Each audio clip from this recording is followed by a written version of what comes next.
Master Jet, may inquiry lang ako about sa balance at renew ko sa GSIS Multipurpose Loan.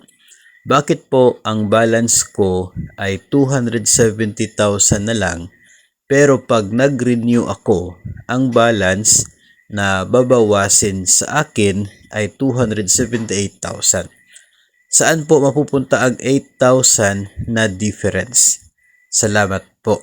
So, kapag nag-renew ka, tandaan po natin na hindi lamang po balance ng loan yung ibabawas from your gross loan amount, kundi included po doon ang para sa service fee ng inyo pong utang.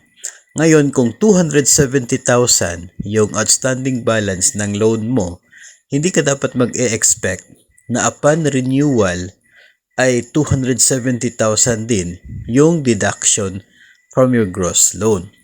No, kasi nga ang deduction po diyan ay included na ang para po sa service fee. So talagang mas mataas po yung deduction compared doon sa outstanding balance ng utang ninyo. Para malaman po ninyo yung breakdown ng nasabi pong deduction kapag nag-apply ka ng renewal, i-click po ninyo yung show tentative computation. Pagkatapos nyan, makikita po ninyo yung parang breakdown dyan, total deductions, kulay blue, yung figure, yung amount ng total deduction.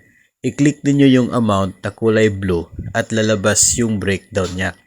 Magkano yung payment for the outstanding balance ng loan, magkano yung para sa service fee, magkano yung para sa advance charges, interest, ganyan.